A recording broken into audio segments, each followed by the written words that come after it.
హంసవాహన రూపిణిగా వేదమాతవై వచ్చితివి శ్వేత వస్త్రము ధరించి అక్షరమాలను పట్టుకొని భక్తి మార్గము చూపితివి జ్ఞాన జ్యోతిని నింపితివి నిచా అన్నదానేశ్వరిగా కాశీపురమున కొలువుండ ఆది భిక్షువై వచ్చాడు సాక్షాదా పరమేశ్వరుడు కదంబవన సంచారిణిగా శ్రీకామేశ్వరుని కళత్రముగా కామితార్థ ప్రదాయినిగా కంచి కామాక్షి వైనావు శ్రీచక్రరాజ నిలయనిగా శ్రీమంత్రిపుర సుందరిగా స్థిర సంపదలు ఇవ్వమ్మ మహాలక్ష్మి గరావమ్మ మణిద్వీపమున కొలువుండి మహాకాళి అవతారముతో మహిషాసురుని చంపితివి ముల్లోకాలను ఏలితివి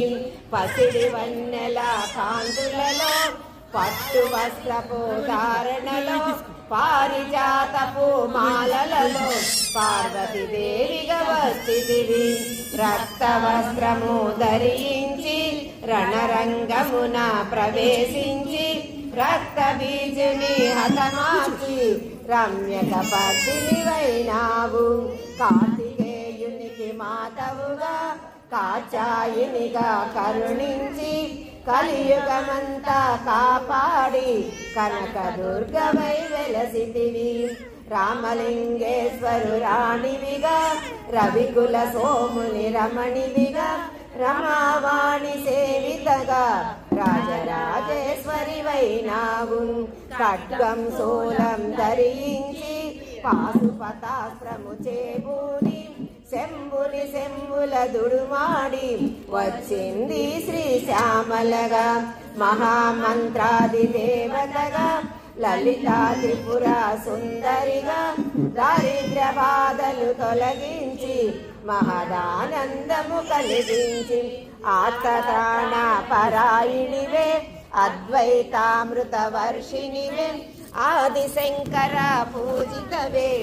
అపర్ణదేవి రావమ్మ విష్ణు పాదమున జనించి గంగావతారము ఎత్తితివి భాగీరథుడు నిన్ను కొలువ భూలోకానికి వచ్చితివి ఆసుతోగుని మెప్పించి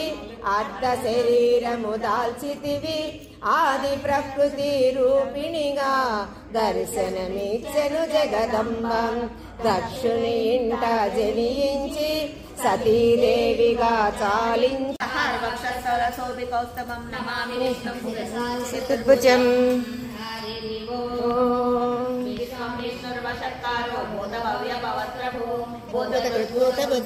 భూతాత్మా భూత భావన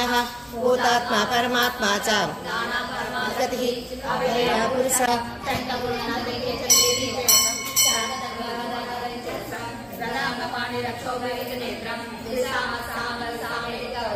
ఆనంద పరబ్రహ్మ